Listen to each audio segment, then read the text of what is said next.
TV series about firefighters. The firefighters' devotion and leadership skills inspire me. I know it's totally different, but I see DevOps teams as firefighters. Maybe because they are first responders in production incidents, and it seems they are heroes that save the day. Then come the developers to aid. Hi, I'm Einat Mahat, an R&D group leader at Sky, fighting production incidents for over a decade.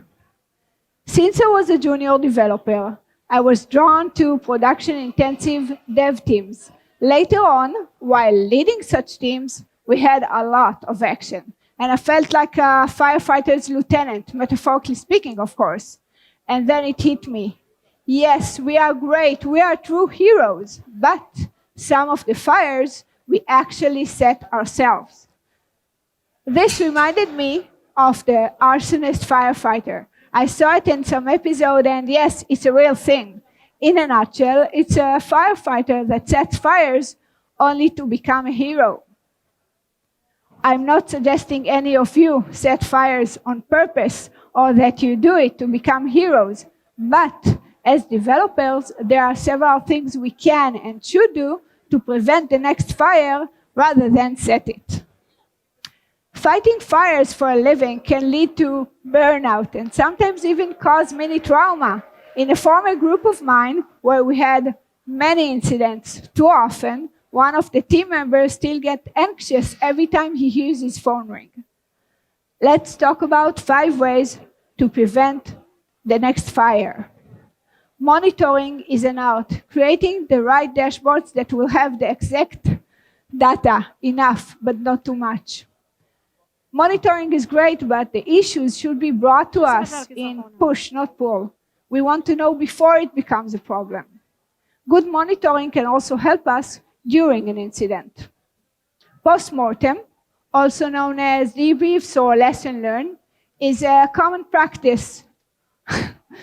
We discuss what happened, good or bad, and learn from it. The culture around it should be one of facts and learnings rather than finger-pointing.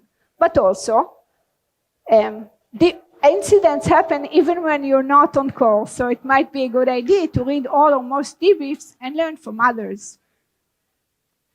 Most of us know what post-mortem is, but there is also a pre-mortem. It fits well when performing critical changes in production, but not only.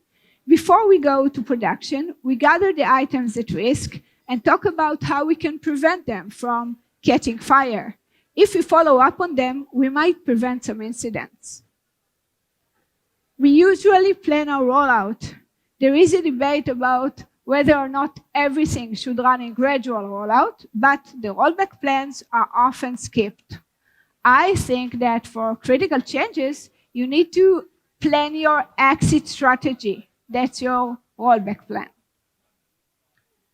Runbooks are a set of procedures we write for common things that might break and how to troubleshoot and tackle them.